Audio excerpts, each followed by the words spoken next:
वैसे तो आजकल देश दुनिया की खबर के लिए सूचना प्रौद्योगिकी ने बहुत तरक्की कर ली है।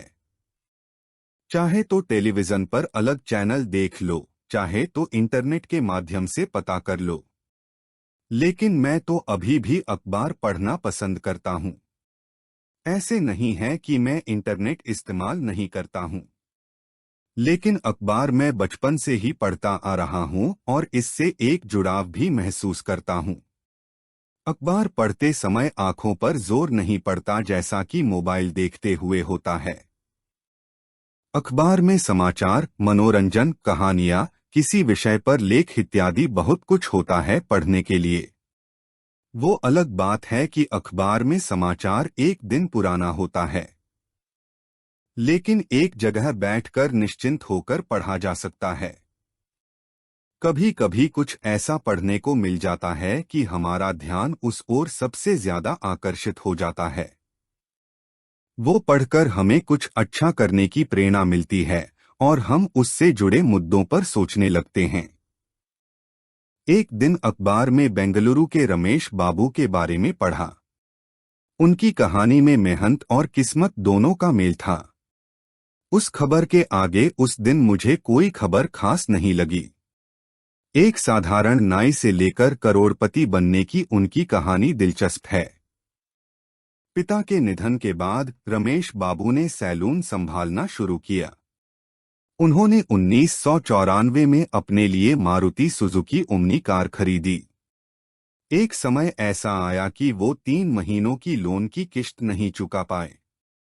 उनकी मम्मी जिस महिला के घर में काम करती थी, उसकी सलाह ने रमेश बाबू की किस्मत बदल दी। उस महिला ने कार किराए पर चलाने की सलाह दी। देखते ही देखते वर्ष 2004 तक उनके पास 7 कारें हो गई थी। उन्होंने सभी कारों को अपनी टूर एंड ट्रेवल कंपनी में लगा दिया। रमेश बाबू की लग्जरी कारों का उपयोग करने वालों में कई बड़ी फिल्मी हस्तियां, बड़े राजनेता और उद्योगपति भी शामिल हैं। वे रोल्स रॉयस कार का हर रोज का 50,000 रुपये किराया लेते हैं। ये खबर पढ़ के मन में कुछ अलग करके करोड़पति बनने की लालसा को जोर मिला ही साथ ही याद आ गई बचपन की पढ़ी हुई वो कहानी जिसमें एक भीख मांगकर गुजारा करने वाले भिखारी को एक दिन आटे से भरा हुआ मटका मिल जाता है। वह बहुत खुश होता है और उसे ले जाकर अपनी झोपड़ी के अंदर अपनी चारपाई के ऊपर लटका देता है और चारपाई पर सो जाता है और अमीर बनने के सपने देखने लगता है।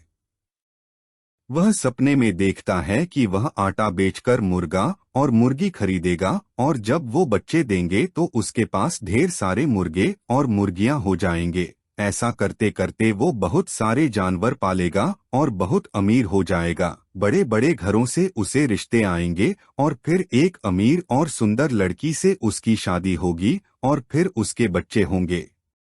बच्चे शरारत करेंगे और वह उनकी पिटाई करेगा। ऐसा सपना देखते हुए वह सच में अपने हाथ पैर हिलाने लगा और एक हाथ मटके को लग जाता है और मटका टूट जाता है और सारा आटा बिखर जाता है। दोनों कहानियों में अंतर है, एक कामयाब हुआ और दूसरे के सपने हकीकत में आने से पहले ही बिखर गए। एक ने अमीर बनने के सपने नहीं देखे थे और न ही भविष्य की कोई योजना बनाई थी, सिर्फ अपनी जिंदगी की उलझनों को सुलझाने की कोशिश कर रहा था और दूसरा सपना ही देख पाया। दोनों ही कहानियों में स्पेशल डिग्री की कोई भूमिका नहीं है। अगर इन कहानियों के आधार पर मैं ये कहूँ कि जिंदगी ने चलना सिखाया है और डिग्रियों ने बांटना, तो गलत नहीं होगा। इसका मतलब ये भी नहीं कि हमें पढ़ाई नहीं करनी चाहिए और डिग्री नहीं लेनी चाहिए, लेकिन ये जानना जरूरी है कि पढ़ाई है क्या, हम पढ़ाई क्यों कर रहे हैं, इसकी हमारे जीवन में क्या जरूरत है, हमारे आसपास के लोगों की पढ़ाई के प्रति कैसी मानसिकता है और वो मानसिकता कितना सही है और कितना गलत। जैसे हमारे समाज में कई तरह के मुद्दे हैं जिनमें कुछ बातें सही हैं तो कुछ बातें अंधविश्वास हैं। पढ़ाई बड़ा ही संवेदनशील मुद्दा है। बच्चे की रुचि क्या करने में है, ये बहुत कम लोग सोचते हैं। लेकिन ये पता सभी को है कि सभी की रुचि और काबिलियत एक जैसी नहीं होती है। कोई पढ़ाई में बहुत अच्छा होता है, कोई किसी एक विषय में बहुत अच्छा होता है, किसी की संगीत में बहुत रुचि होती है, किसी को खेल कूद में बहुत रुचि होती है, इत्यादि। और ये रुचि छोटी कक्षाओं से ही बच्चों में आ जाती हैं। जरूरत होती है उसे समझने और निखारने में मदद करने की। और ये जिम्मेदारी होती है शिक्षकों की और अभिभावकों की। लेकिन ज्यादातर होता ये है कि हुनर के बजाय अधिक से अधिक अंक लाने पर जोर दिया जाता है। जिसके जितने अच्छे अंक आते हैं उसकी स्कूल और समाज में उतनी ही इज्जत होती है। माता पिता भी बहुत गर्व महसूस करते हैं कि मेरे बच्चे बहुत अच्छे अंक ला रहे हैं। अच्छे अंक लाने के कई तरीके भी हैं। मेहनत करके या फिर नकल करके।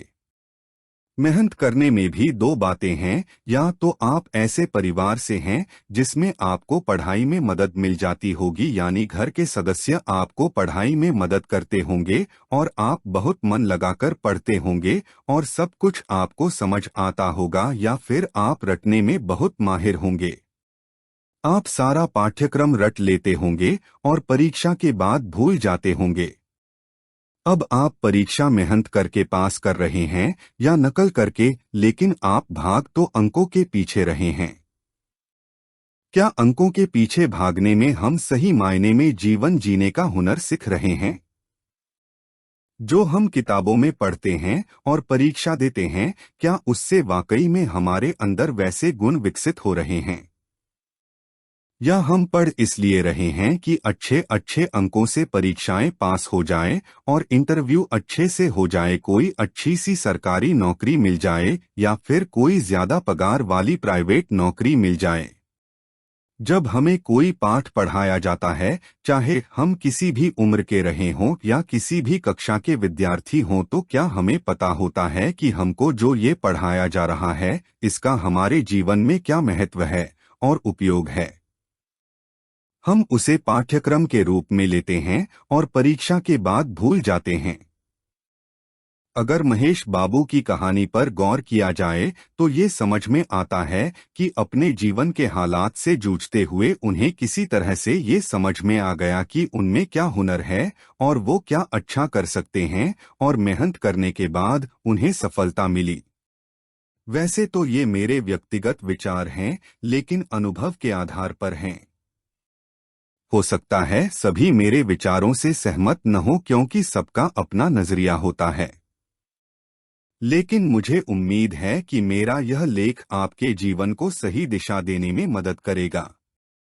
अगर आपको बताई गई बातें और जानकारी अच्छी लगी तो इसे दूसरों को भी शेयर करें। कृपया वीडियो को लाइक और चैनल को सब्सक्राइब भी करें, ताकि लोगों तक अच्छी और सही जानकारी पहुंचाने की प्रेरणा हमें आपसे मिलती रहे। वीडियो पूरा देखने और मुद्दे को समझने के लिए आप सभी का धन्यवाद।